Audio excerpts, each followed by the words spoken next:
Gloria a Jesús. Bueno, mis amados, vamos entonces a estudiar la palabra del Señor. Y vamos a leer el Salmo número 33, verso 12.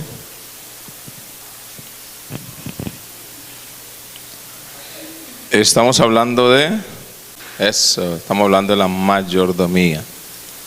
Gloria a Dios. Y estamos viendo algunos personajes que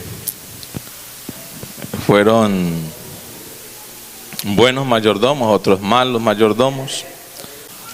Pero hace 15 días hablamos del consejo que le dio Jetro. ¿A quién?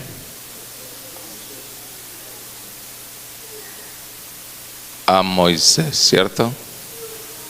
Para que él delegara.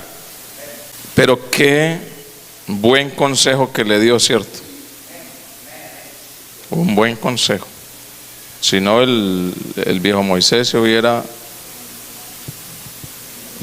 muerto, hermano. ¿Se encontraron ya el Salmo? Dice así: bienaventurada la nación cuyo Dios es Jehová, el pueblo que él escogió como heredad para sí. Tenga la bondad de sentarse. Gloria a Dios. Hoy vamos a hablar de otro varón que supo cuidar la heredad de Dios, que fue un buen administrador, que fue el segundo rey de Israel. ¿Cómo se llamaba? Segundo rey de Israel. ¿Cuál fue? ¿Cuál? Salomón fue el tercero. El segundo fue David. ¿Cuál fue el primero? El primero fue Saúl.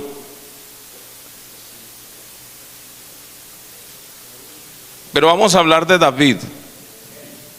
Si hablamos de Saúl, ¿fue un buen mayordomo o fue mal mayordomo? No fue tan bueno.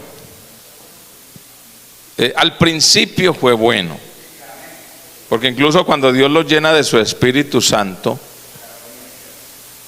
y cuando es nombrado, estos días se estaba estudiando precisamente del nombramiento de Saúl, que está en Primera de Samuel, capítulo 9, 10, 11, habla de eso primero. Recuerden ustedes que se les perdió las asnas a su padre. ¿Cómo se llama el papá de Saúl? Cis. Muy bien. Cis era el padre de Saúl. Y resulta de que iba con un compañero por ahí. El compañero le dice: vamos a la casa del vidente, porque así le llamaban al profeta en ese tiempo, le llamaban el vidente. Y cuando llega, el Señor ya le había mostrado. ¿Quién era el vidente en esa época? ¿Ah? Samuel. Gloria a Dios. Bueno, entonces llegaron al vidente. Y resulta de que Dios ya le había mostrado a Samuel que iba a llegar precisamente a esa hora Saúl. Y dice que lo ungió como rey. Y le dijo: tranquilo, vaya tranquilo, que las asnas que buscaban ya las hallaron.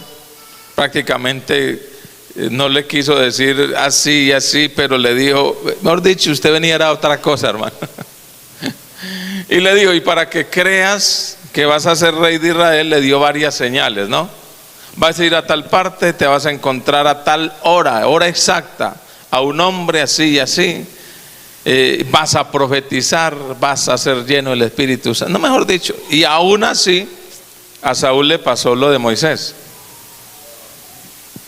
Aún así él no creía. ¿Cuántas veces nos pasa a nosotros que Dios nos muestra y no creemos?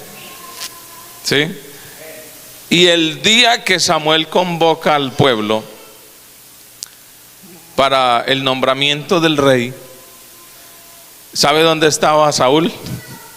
porque invitaron a todos los príncipes, todos, y empezaron a echar suerte, y la suerte cayó sobre la tribu de Saúl, después sobre el abuelo, después sobre el papá, y después cayó sobre Saúl.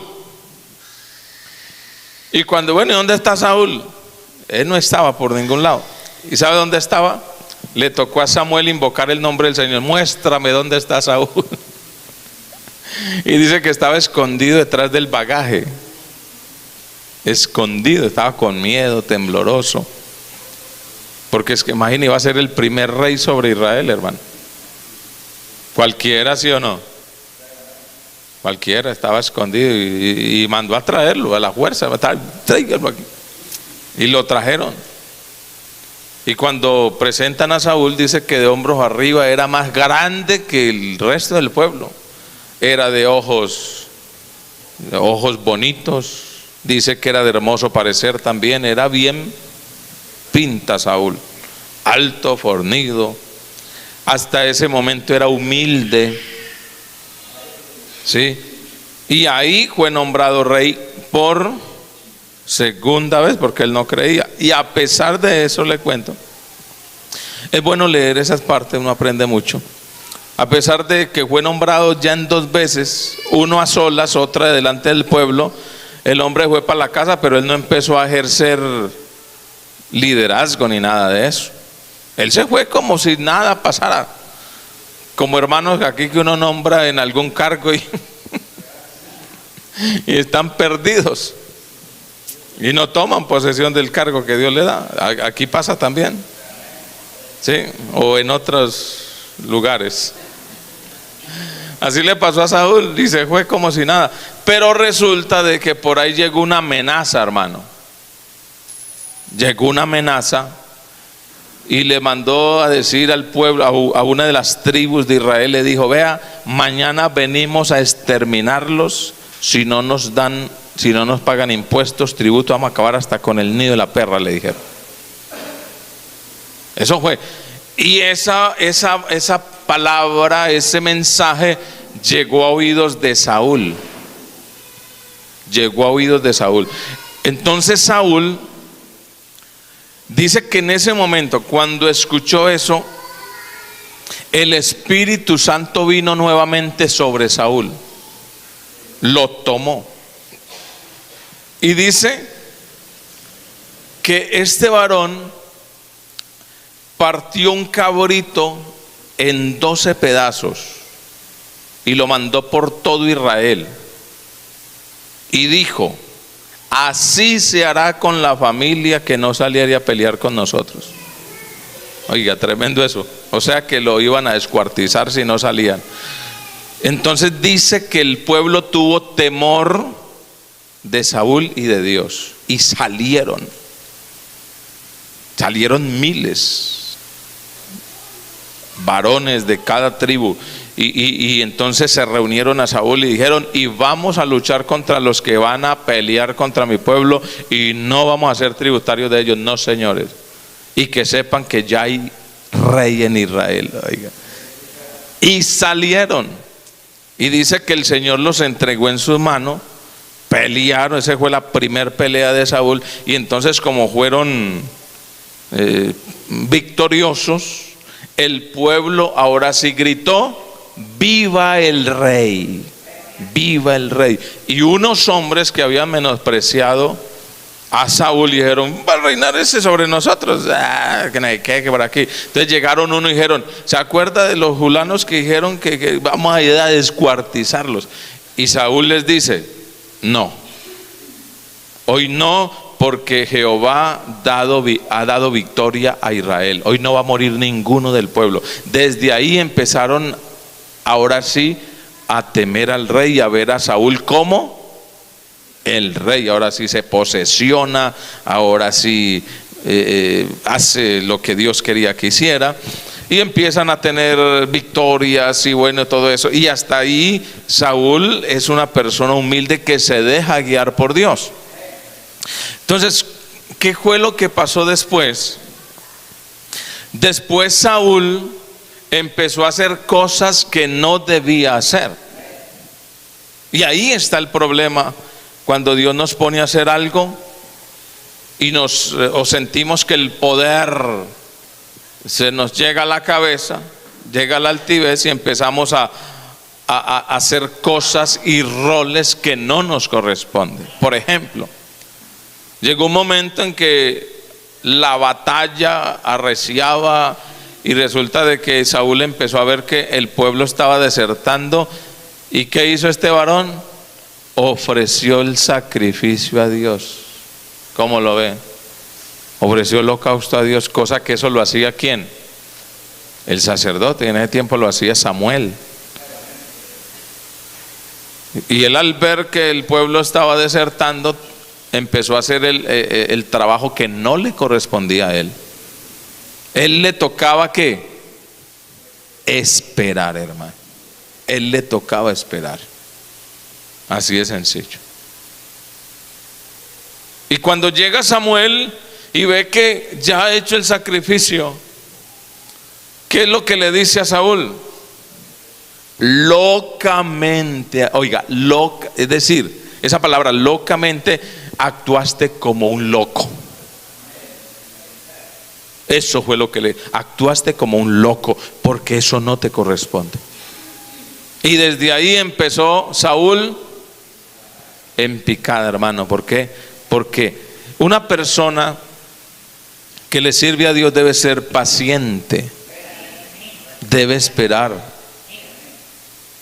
Debe esperar, porque si no le corresponde. ¿Qué le dijo Samuel? Espérate que a los 5 o 7 días, algo así, 7 días, creo que sí, 5 o 7 días, dijo: yo voy a ir y ofreceré sacrificio. ¿Él qué tenía que hacer? Esperar. Que están matando al pueblo, yo estoy obedeciendo. Hermano, y algo que yo le he enseñado aquí a ustedes es eso. Nosotros como iglesia del Señor tenemos que aprender a obedecer, hermano. A obedecer. Y yo siempre les he dicho, el que obedece nunca se equivoca. Nunca. Usted haga lo que Dios le manda o lo que el líder le manda. Que eso que hicieron está mal. Yo obedecí. Entonces, ¿quién se equivocó? El que lo mandó. Pero si el líder le dice: espérate.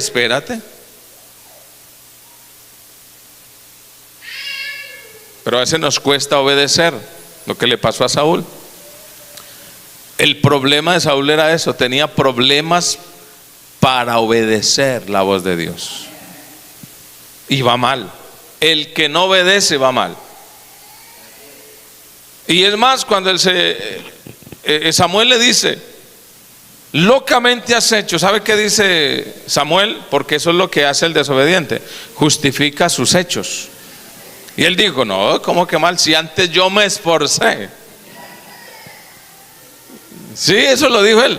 No, si yo antes me esforcé y ofrecí el sacrificio, porque como tú no venías. Pero Samuel llegó en el momento que era. Pero el que la embarró fue Saúl.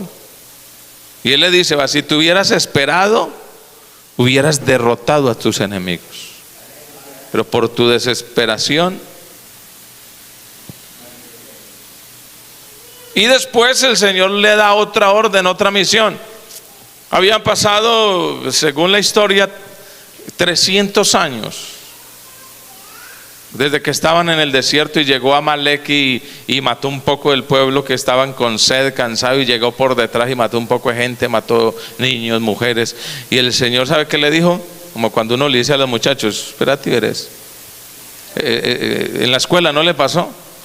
Que llegaba uno y le golpeaba o le decía cosas o lo empujaba y uno decía: espérate, verás, que en la salida nos vemos.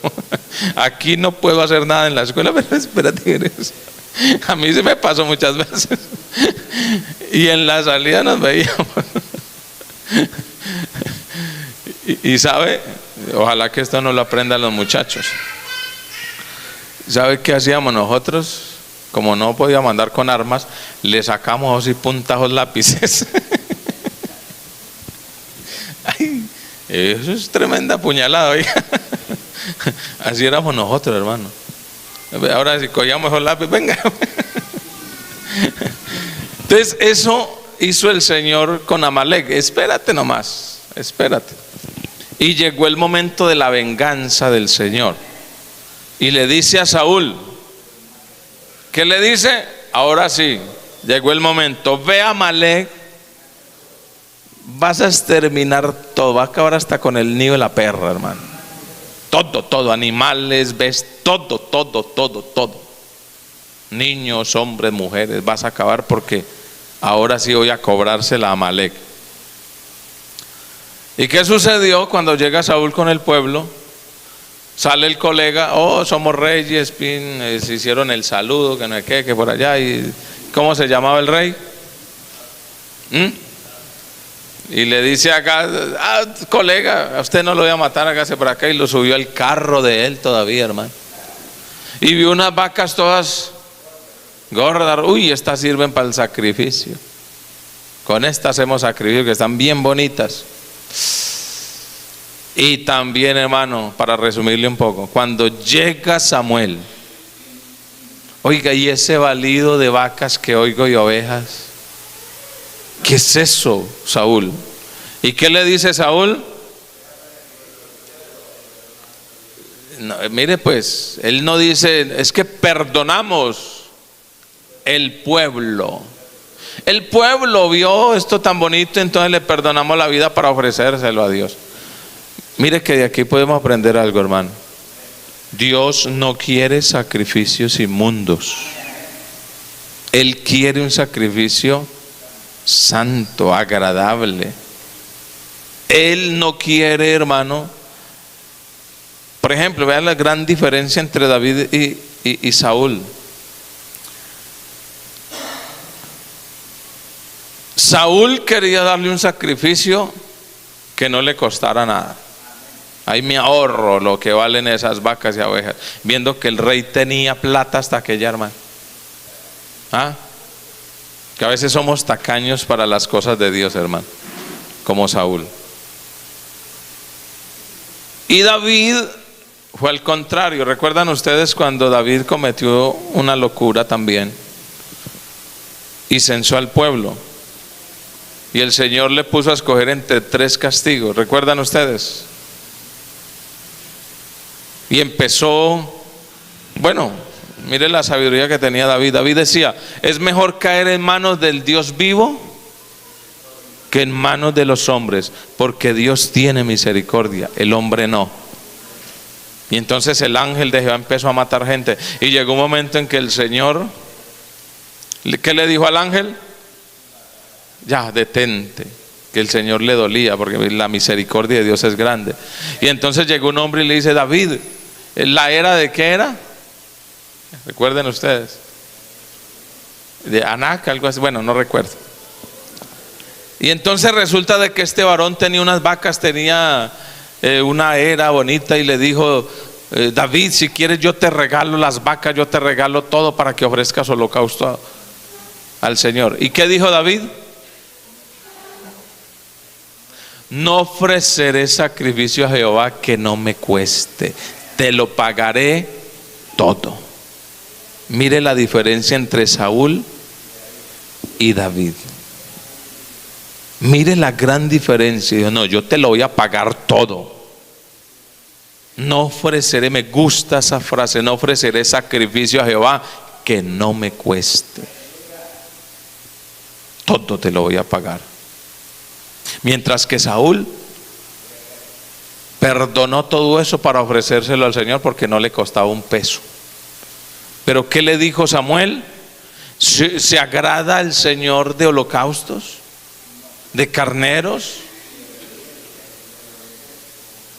El obedecer es mejor que los sacrificios y que los holocaustos y engordados. Eso es lo que dice el Señor, es mejor obedecer. En otras palabras, vea, usted hubiera podido obedecerme aunque no me hubiera dado sacrificio, pero está obedeciendo.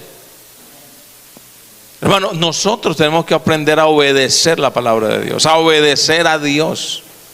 A veces es duro obedecer, hermano. A veces es duro obedecer. Y a veces Dios nos pide cosas, hermano, y a veces es hasta para probarnos a ver si obedecemos o no. Pero yo le digo, hermano, obedezca. Que cuando nosotros obedecemos, el Señor nos bendice. ¿Sí? Y voy a decirle algo, hermano.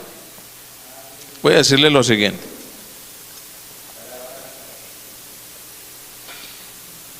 Gracias, hermana Alba, por la agüita. Vea, hay momentos en que el Señor nos pide algo de nosotros. Hay momentos en que Él nos pide, pero a veces nos falta la fe. Usted solamente crea y obedezca, hermano, que Dios no se queda con nada. No se queda con nada. Le voy a contar un testimonio. Estamos hablando de mayordomía, hermano, y vamos a llegar al punto para que entendamos que todo lo que tenemos es de Dios, no es nuestro. A mí me pasó, yo ya les he contado, pero algunos quizás no lo saben. Eso hace más de 20 años, sí, 23 años más o menos, 20, ya le digo. Eso fue en el año 98, 25 años. En ese tiempo me ganaba yo en la semana, en la semana me ganaba 28,000 pesos. Trabajando de lunes a sábado, de lunes a sábado. Ese era, haga la cuenta, ¿cuánto gana uno por día? 28 dividido en 6, porque se trabajaba los sábados. 28,000 dividido en 6. El día costaba en ese tiempo 4,600 pesos. Eso costaba el día en ese tiempo, hace 25 años. Y llegué a una confraternidad, día domingo, en Padilla. Y ellos tenían un púlpito de madera que ya se les iba a podrir. Y resulta de que ese púlpito nuevo costaba 80,000 pesos en ese tiempo, de madera. Bueno, en madera tallada. Entonces llegó un pastor. Y bueno, en parte no me gustó la forma como lo dijo, porque él dijo: hermano, esta iglesia tan vieja y este púlpito pudriéndose, vamos a regalarle un púlpito a Padilla. Estuvo bueno la idea del Padilla, y no que la forma en que lo dijo no estuvo muy buena, porque sentí que el viejito en ese tiempo, el hermano José, ya murió hace muchos años. No se sintió muy bien en la forma como él lo dijo.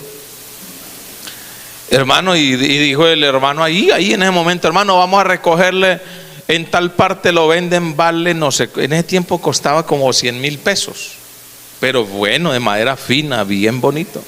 En ese tiempo no se usaban púlpitos de vidrio, los púlpitos todos eran de madera tallada, ¿recuerdan ustedes? Dijo: vamos a regalarle un púlpito hoy a Padilla. Hermano, y en ese momento le cuento que yo tenía 20,000 pesos en el bolsillo, era todo lo que yo tenía. Y el Señor me puso el sentir que los diera todo. Y le cuento, hermano, que el Señor me puso el sentir de todo lo que tiene. Y le cuento, hermano, que yo fui, me acerqué, di los 20,000 pesos, me quedé. En ese tiempo el billete más grande que había era el de 10,000, uno que era una mema. Era el más grande que había. El resto era de ahí para abajo. Una india, sí, una india. Nosotros le decíamos que es que la mema, la India.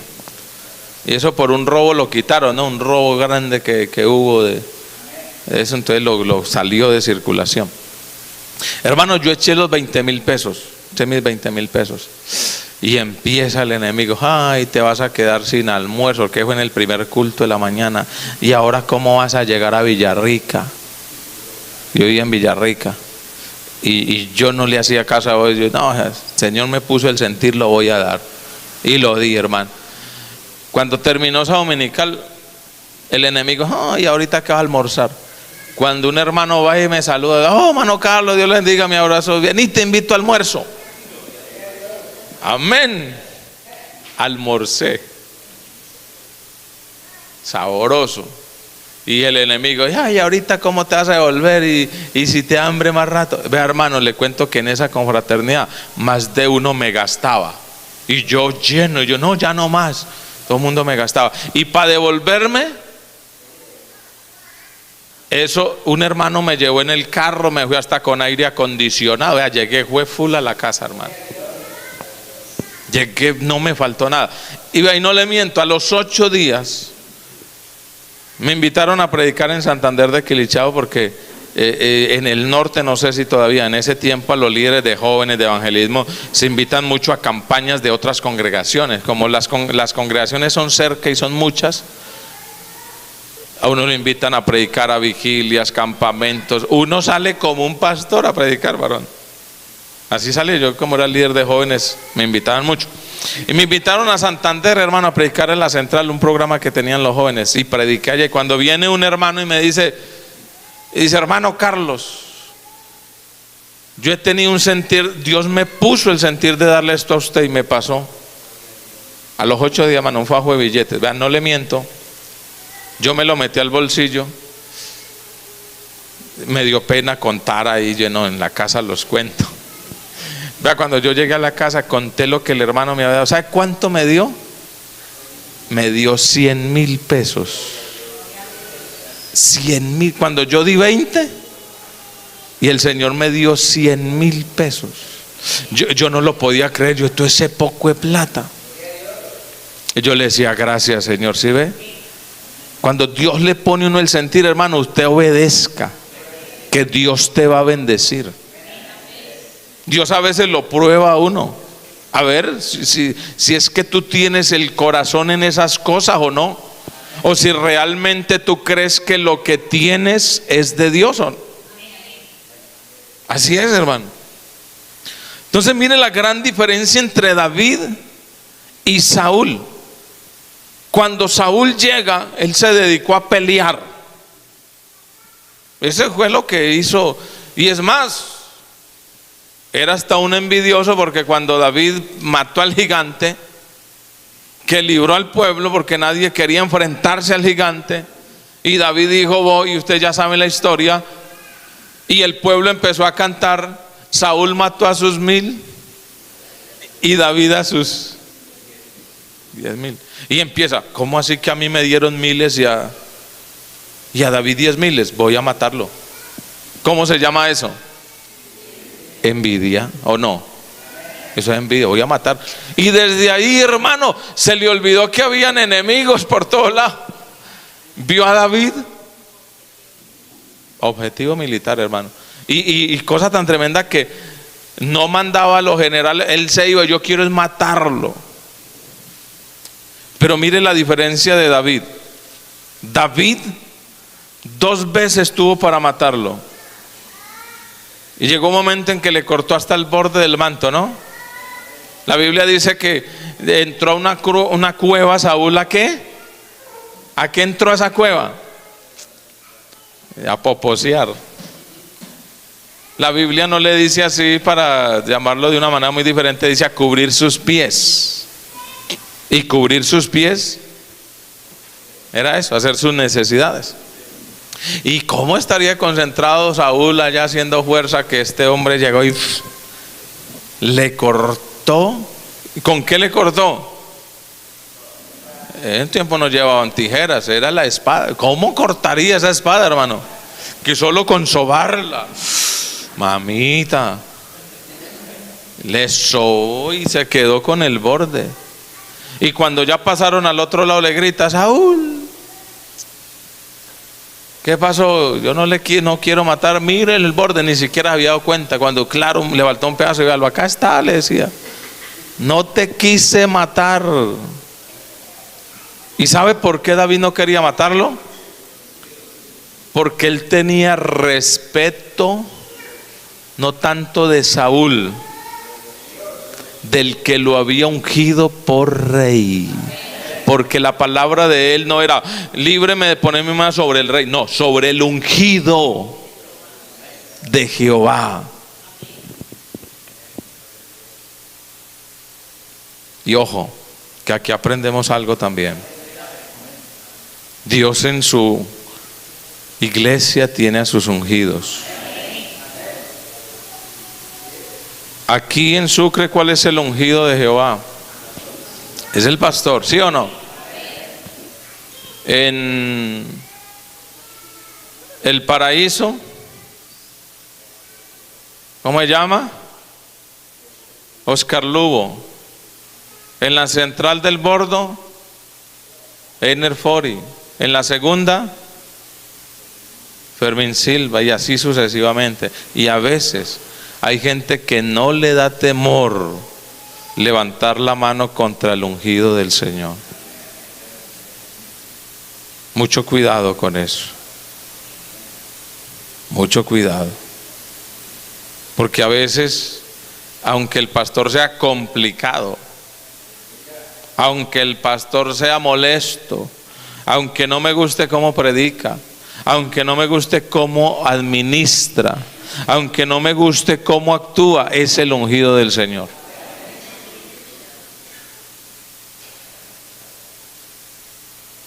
Y es más, le voy a contar otra anécdota. Mire que llegó un momento en que algunos pastores vieron que acá en el distrito, hablo del distrito 6, hablaron con los directivos y esto se llevó a la nacional, que habían unos hermanos pastores que cuando llegaban a una congregación recibían 100 y entregaban 50 o 30. O sea que la iglesia, en vez de crecer, la gente se abría, se esparcía. Y resulta, hermano, que iban con quejas. Este pastor, ¿y por qué? ¿Por qué la gente se va? Porque predica muy fuerte, predica muy duro contra el pecado, contra esto y lo otro, muy fuerte, entonces la gente se va. Y resulta, hermanos, de que esto llegó al consistorio de ancianos. Lo digo porque yo estaba en esa asamblea. Y se levanta, hermano, uno del consistorio de ancianos y contó, vea, nos han dicho de hermanos que llegan a congregaciones y diezman la congregación y se va. Y nos reunimos con el consistorio de ancianos a ver qué hacíamos con estos pastores. Y nos pusimos en oración y el Señor nos dio una respuesta.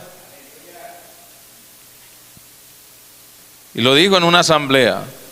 Ese miembro del consistorio de ancianos, no recuerdo, dijo el presidente.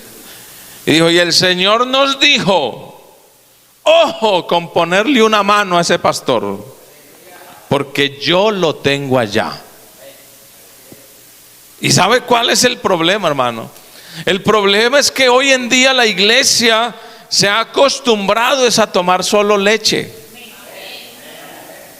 Y cuando se les estorba el pecado, cuando se les habla duro del pecado, en contra del pecado, entonces o no vuelven, o me voy para otra congregación, o me voy para otro lado porque esto aquí no. Y hay quienes dicen, lo que pasa es que yo soy el que más diezmo acá y se creen con derechos, que porque es el que más diezma entonces pueden andar como sea y pueden servirle a Dios como sea.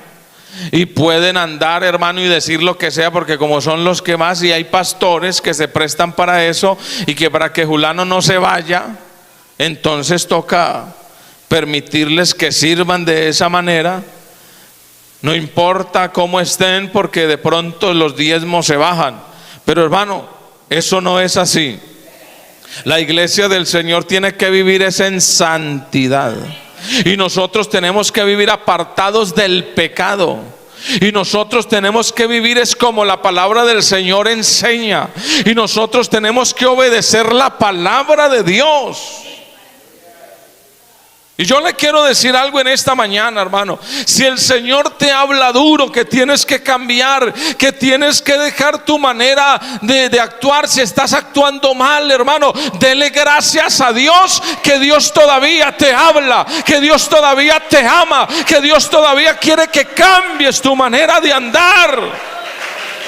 Porque en la Biblia encontramos, bueno, en la Biblia encontramos casos donde Dios ya no le hablaba ni a sus siervos, hermano, donde Dios cerró la boca, donde ya no había ni profetas para hablar, donde ya no había palabra de Dios, donde ya no se escuchaba la palabra de Dios por ningún lado. Cuando usted mira, cuando nace Samuel, dice que la palabra del Señor, ¿qué? Escaseaba, ¿sí o no? No había palabra de Dios con frecuencia. Rara vez, ni siquiera Dios le hablaba a su siervo Elí. Ni siquiera a él. Y cuando usted mira a los hijos de Elí, ¿cómo eran? Eran, ¿cómo le dice la Biblia? Hombres impíos que no tenían conocimiento de Jehová. Eso lo dice la palabra del Señor. La palabra de Dios escaseaba, hermano. Pero si usted escucha, hermano, hoy palabra de Dios, eso es motivo de gozo, de alegría, porque la palabra de Dios es la que nos limpia, porque la palabra del Señor es la que nos nutre, porque la palabra del Señor es la que nos instruye, la palabra del Señor es la que nos enseña cómo debemos caminar, hermano. Gloria a Dios. Y es por eso, hermano querido, que muchos sin el temor de Dios se levantan contra los ungidos del Señor. Pero aprenda eso, aprenda de David: Dios me libre de poner una mano sobre el ungido del Señor. Así venga acá un anciano, hermano, el que sea. Yo siempre lo he dicho, hermano querido, que esta obra es de Dios. Hermano, esto es de Dios. Esto es de Dios. Y así no le guste a usted el que llegó, y así no le guste a usted el trato que le va a dar, o que le dio, que le da el pastor de turno, hermano, sepa que Dios lo va a moldear con ese ministerio. Bueno, yo no sé por qué estoy diciendo esto. Yo no sé. Pero yo quiero decirle, hermano, vea, yo viví un trato de mi pastor durísimo. Momentos, hermano, en que mi pastor delante de la gente una vez me dijo: vea, lo pongo en disciplina por gallinazo. Así me dijo, por gallinazo. Y a veces me ponía, hermano, delante de la gente, desde el púlpito me trataba mal. ¿Y sabe yo qué hacía, hermano? Porque yo soy humano. Yo me arrodillaba en esa banca donde estaba y me ponía a llorar. Y yo le decía: Señor, ¿y por qué me trata así? Cuando yo lo que hago es servir, cuando yo lo que hago es hacer lo que usted quiere que haga. Y yo nunca levanté mis manos, ni siquiera mi voz, para hablar en contra del pastor. Una ocasión hasta mi esposa me dijo: ¿y usted por qué no se defiende? Eso me dijo mi esposa: ¿usted por qué no se defiende? ¿Usted por qué todo lo que él dice usted solamente callado y no dice nada? Ella dice que ya le dio tanta impaciencia de ver cómo me trataba y yo agachaba solo la cabeza. Y sabe, un día se levantó mi pastor y le dijo a la iglesia: vea, llevo meses tratando así al hermano Carlos, probándolo a ver qué tiene adentro, qué tiene en el corazón, y me he dado cuenta que es un hombre de Dios, y por eso se va al ministerio. Me estaba probando. Hay veces en que Dios te prueba, hermano, a ver qué tienes por dentro, a ver qué sacas de tu corazón. Pero cuando tú tienes a Dios en tu corazón, vas a actuar en la voluntad de Dios y vas a hacer lo que Dios le agrada. Si en tu corazón tienes ira, tienes rabia, tienes desobediencia, tienes palabras feas, eso vas a sacar de acá adentro. Así de sencillo, hermano. Y a mí me gusta mucho, hermano, un texto que el mismo David dice, siendo perseguido por Saúl, porque, mejor dicho, como dicen, pagaba escondite de a peso, hermano, porque él no quería levantarse, y a pesar de que la gente iba y lo seguía a David, la Biblia dice que él fue y se escondió a la cueva. ¿De dónde? De Adulán, allá escondido. Y allá le fue llegando la gente. Cuando contó, ¿sabe cuántos hombres de guerra tenían con él? 300 hombres de guerra. Pero ¿sabe qué dice la palabra del Señor? Que a David, iban estos varones, y dice que iban todos los endeudados, los que tenían problemas con el rey, los que tenían tristeza, los que estaban acongojados, deprimidos, iban donde David. ¿Por qué iban donde David?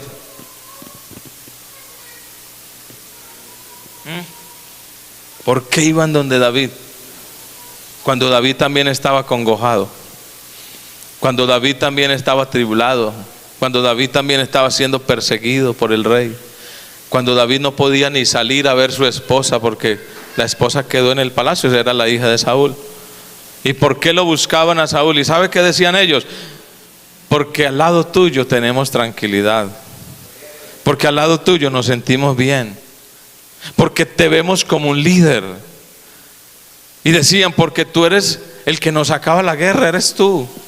Queremos estar, pero yo no tengo nada que darles, no tengo nada que ofrecerles. ¿Y sabe qué le decía a ellos? No te seguimos porque nos des nada. No te seguimos por eso. Y él pudo haber utilizado esos 300 hombres para atacar a Saúl. Y vamos, y digamos, démosle un ultimátum, hagámosle un consejo de guerra, o ¿cómo se llama eso? Un golpe de estado a Saúl, y vamos a cogernos. Y yo le digo, hermano, que quizás donde David le haga eso, la gente lo sigue, porque ojo, en esa instancia David ya había sido ungido también para ser rey desde los 16 años, para que sepa. Y él pudo haber dicho, yo también fui ungido, y vamos a tomarnos a ver, porque Dios me dijo que iba a ser rey. Pero él dijo, no, Señor, no voy a poner mi mano. Y estaba escondido. ¿Y sabe qué dijo él? O pensaba, pienso yo, aquí no me pone a analizar y a pensar. Yo creo que David dijo, no, el día que Dios quiera ponerme allá, me pondrá sin hacer fuerza, sin hacer mi voluntad. Y él solamente era esperando en Dios. Hermano, ¿por qué no esperar en Dios? ¿Por qué no esperar en Él, en sus propósitos, en sus planes? Porque a veces nosotros pensamos que Dios llega tarde, hermano, pero Él no llega tarde, nunca llega tarde. Él llega en el momento exacto, en el momento preciso, que para nosotros hubiera sido antes, pero resulta que dice el Señor, si yo llego antes no lo valoras. Él llega en el momento exacto, hermano. Y uno después se da cuenta que sí era el momento exacto. Porque en ese momento en que Dios actúa, las cosas empiezan a salir bien.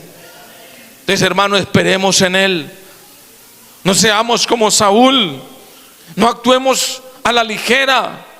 Obedezcamos la palabra del Señor. Y verá, hermano, que llega el momento en que el Señor va a poner y a cumplir lo que nos ha prometido. Gloria a Dios. Y vea, David, según la palabra del Señor, fue el hombre considerado conforme al corazón de Dios. Hermanos, de nadie habla la Biblia de esa manera, ¿o sí? No. El único que la palabra del Señor dice, vea, yo me he provisto de un nombre que es conforme a mi corazón. Y lo dijo el Señor mismo. ¿Y sabe cuándo lo dijo? Cuando fue desechado Saúl. Y Samuel empezó a llorar por Saúl. Empezó a llorar. Y el Señor le dice, ¿por qué lloras? No llores, que yo ya tengo preparado uno que es conforme a mi corazón, a quien el Señor le prometió que nunca faltaría rey que se sentara en su trono para siempre. Un hombre que marcó la diferencia en la historia, hermano, no solo del pueblo de Israel, sino del mundo. Y para mí, hermano, David, después de Jesucristo, David es un hombre digno de imitar. que la Biblia no le oculta sus errores, porque no hay hombre que haga el bien y nunca peque. Le muestra sus errores, le muestra sus pecados, pero también muestra que aunque pecó, se arrepintió y se humilló.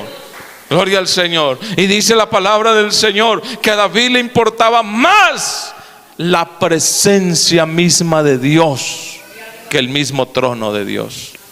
Porque lo primero que hizo David cuando llega al reino, ¿qué fue? Lo que no hizo Saúl. Saúl reinó ¿cuántos años? 40 años. 40 años reinó Saúl. Y recuerden ustedes que el arca de Dios fue capturada por los filisteos cuando Samuel era el juez. Y todos esos 40 años no estaba el arca del Señor en Israel.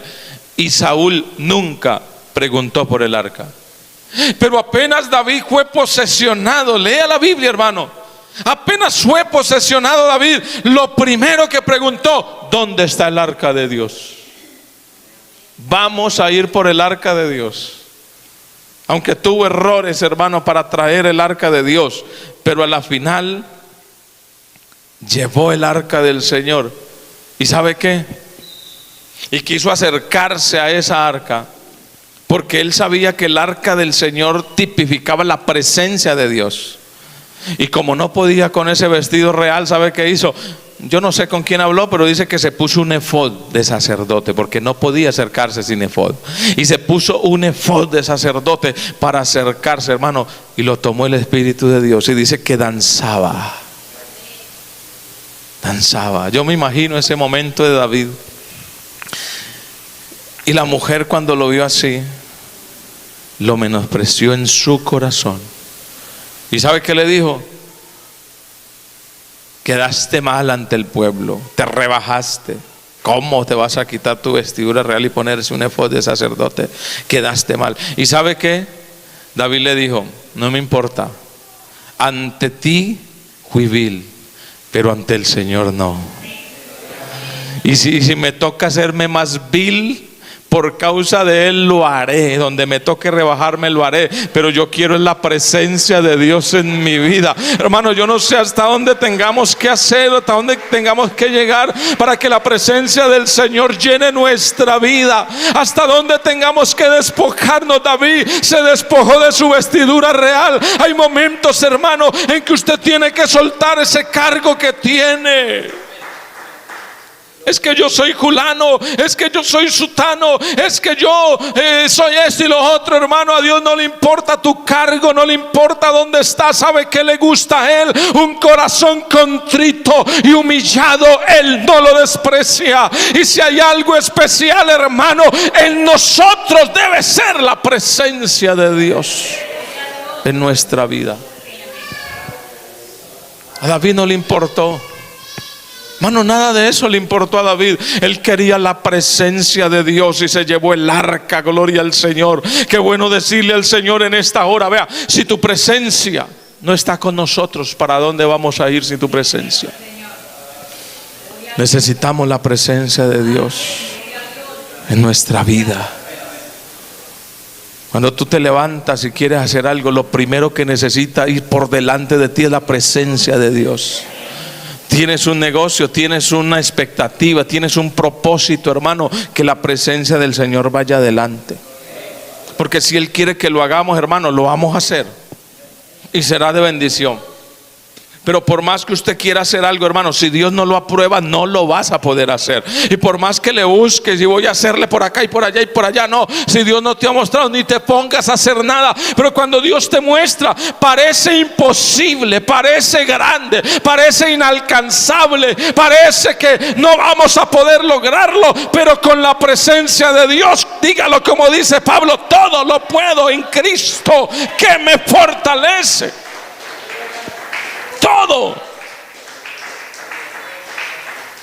Yo quiero decirle, iglesia de Sucre, hablo con ustedes. Nosotros necesitamos la presencia de Dios en nuestras vidas. Necesitamos la presencia de Dios en nuestras vidas. Pero ¿sabe cómo se consigue? La presencia de Dios en nuestra vida se consigue buscándolo a Él. Hoy en día nos da pereza levantarnos a orar. Hoy en día uno invita a ayuno general y vienen unos poquiticos.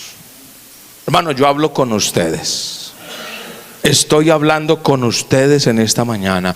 Necesitamos que la presencia del Señor venga a nuestras vidas. Necesitamos que estos cultos, hermano, sean revestidos del poder del Espíritu Santo. Que usted no esté mirando tanto el reloj como que se está pasando el predicador. Hermano, que usted no necesite estar mirando, sino que usted diga: Señor, yo necesito es tu presencia. Que si nos amanecemos aquí alabando y glorificando el nombre del Señor, alabado sea el nombre del Señor. Ya hoy en día casi no hay clamor. Hoy en día casi no hay humillación. Hoy en día casi no hay búsqueda de la presencia del Señor. Y queremos hablar en lengua, pero no queremos pagar el precio. Tenemos que volver, hermano, a lo que hacíamos antes. Hoy en día se están muriendo los que se levantaban a las 3, 4 de la mañana a buscar la presencia del Señor. Esa generación se está muriendo. Esos hombres que se leían la Biblia todos los años de Génesis, Apocalipsis, hoy en día ni leemos la Biblia,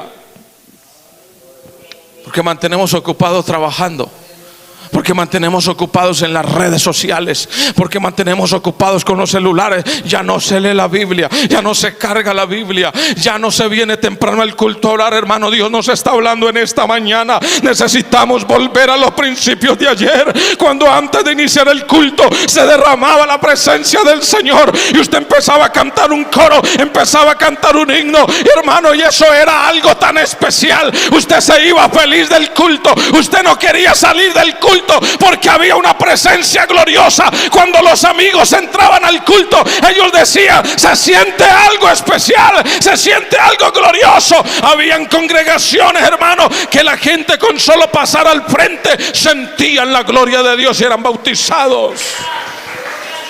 Necesitamos volver a los principios de ayer, hermano. Necesitamos oír palabra de Dios, hermano, no importa del que venga. Hoy en día, hermano, programas, si no traemos cantante no hay nada. Y depende del cantante, voy y respaldo. Toca traer predicadores de renombre, porque si no, no pasa nada. Hermano, yo quiero decirle, iglesia de Sucre, aquí lo que necesitamos es presencia de Dios. Necesitamos es poder de Dios. Y no importa quién se pare aquí, sintamos la gloria de Dios en nuestra vida. Eso es lo que nosotros necesitamos aquí, hermano. Necesitamos volver a los tiempos de antes. Necesitamos volver a los tiempos de antes, hermano, porque yo quiero decirle, el Dios que tenemos no ha cambiado. Somos nosotros los que estamos cambiando, hermano. Donde hoy en día no se tiene temor de andar como sea, de servirle a Dios como sea, de vestir como sea. Y usted mira muchachos, incluso, hermano, hoy en día usted ve, hermano, la gente sirviéndole a Dios con unas barbas grandotas, con un pelo que ni siquiera se peluquean, hermano. ¿Sabe por qué? Porque estamos copiando la moda del mundo, porque estamos copiando lo de afuera, pero no queremos copiar lo que la palabra del Señor dice. Pero yo digo algo, hermano. Dios en estos últimos tiempos tiene que hacer algo en su iglesia. Dios tiene que hacer algo en su pueblo, porque Él quiere una iglesia santa, sin mancha, sin arruga, sin contaminación. Una iglesia que marque la diferencia. Una iglesia que no siga hombres. Una iglesia que no siga predicadores. Una iglesia que no siga líderes. Una iglesia que siga a Jesucristo, nuestro Salvador, y que ande como dice la palabra del Señor. Y a la gente no le gustan estos mensajes.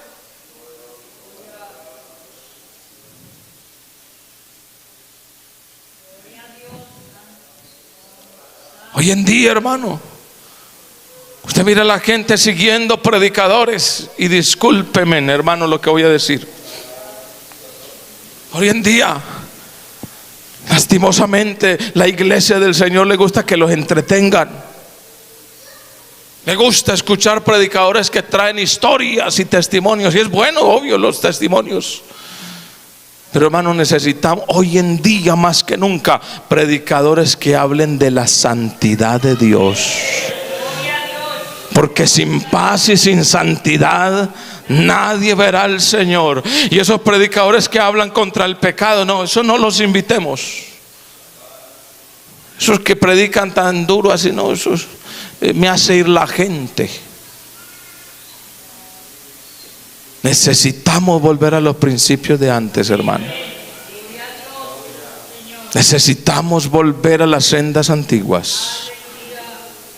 Yo le estoy clamando al Señor, hermano, que todos nos metamos en esta presencia de Dios. Vea, cuando tú te llenas de la presencia del Señor, y yo, no necesitan que nos obliguen para servirle a Dios. La misma presencia de Dios le pone el sentir a uno de servirle, de hacer lo que le toque. Cuando usted se llena de la presencia del Señor, usted no importa si lo ponen a barrer el salón. Cuando usted se llena de la presencia del Señor, usted no le importa si le toca, hermano, apoyar la obra del Señor con lo que tú ganas. No le importa, porque usted sabe que le está sirviendo a Él con sus bienes. Cuando usted está vacío, le duele hasta ofrendar, hermano. Cuando usted está vacío, le duele hasta dar diezmos y no quiere hacer nada. Pero cuando nos llenamos de la presencia del Señor, hermano, hay un motor, hay una fuerza, hay un poder que nos mueve, que nos impulsa. Lea lo que dice la Biblia. Cada que el Espíritu Santo llegaba sobre un hombre, hermano, hacía cosas que para los hombres son imposibles, pero para Dios no. Necesitamos esa presencia. Hermano, póngase de pie. Póngase de pie. Yo no sé cuántos quieren marcar la diferencia. Yo no sé cuántos quieren decirle, Señor, yo quiero que me llene de tu presencia. ¿Ah? A David no le tocó reinar en un momento bueno. Era un caos, era un problema el que había en Israel. Pero a él no le interesó porque Dios estaba con él. Este mundo está podrido, hermano. Mire a su alrededor, hermano, y cada día la situación es peor. Pero no importa cómo esté este mundo, hay un pueblo que marca la diferencia, y somos nosotros. Somos nosotros. Levanta tus manos y dígale, Señor, aquí estoy delante de ti, Señor, en esta hora. Aquí estoy delante de tu presencia, Señor, necesitado de ti, Señor. Necesitado de tu presencia, Señor Jesús. Aquí estamos. Dígale, Señor, necesitamos de tu presencia. Dígale, necesitamos cambiar lo que tengamos que cambiar en nuestra vida.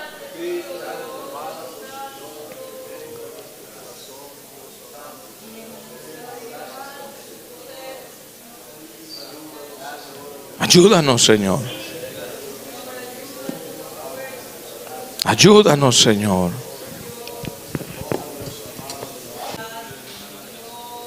Poderoso es el Señor Jesucristo.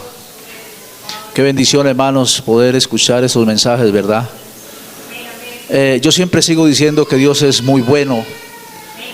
A pesar de que nosotros no somos los mejores, pero Él siempre nos habla con el propósito de que mejoremos. No sé si es que somos tan sordos, no nos preocupamos. Pero hermanos, qué bueno fuera de que le diéramos gracias a Dios y nos pusiéramos a meditar, ¿no? ¿Por qué el Señor nos habla de esta forma? Era bueno de que nos hiciéramos un examen cada uno de nosotros, porque eso quiere decir que todavía habemos hermanos, hermanas que no nos queremos someter tal vez. Amén. Y sabemos, hermanos, yo creo que la mayoría somos conscientes de que de cualquier manera no nos vamos a ir con Dios. Entonces, hermanos, démosle gracias al Señor por esta palabra. Y que no sea solamente darle gracias, ¿sí? Sino que ojalá podamos poner por obra lo que oímos, lo que Él nos enseña, porque ahí está el éxito de cada uno de nosotros. De lo contrario no pasaría nada. Pero hermanos, vamos a decirle al Señor que nos ayude, amén, que nos ayude a seguir adelante, a poner por obra su palabra. Señor Jesús, te damos gracias en esta mañana por este mensaje que tú nos has regalado, Señor Jesucristo. Gracias por ese amor, por esa misericordia que todavía tienes con cada uno de nosotros, Señor Jesucristo. Te pedimos que nos ayudes, Señor, a guardarla en nuestro corazón, que nos ayudes a obedecer, que nos ayudes a cada día a ser mejores, Señor amado de los cielos. Gracias por tu respaldo a tu siervo. Gracias, Señor, por los hermanos que hemos podido estar aquí, Señor. Gracias por esos hermanos que han estado, Señor, escuchando a través de la emisora, a través de las diferentes plataformas, Señor Jesús. Te agradecemos, Señor Jesús, y que esta palabra en esta mañana se convierta, Señor, en una bendición y que podamos retenerla en nuestra vida, en nuestro corazón, Señor Jesús. Ayúdanos a ser mejores cada día que pasa. Alabado y bendito es el nombre del Señor Jesús.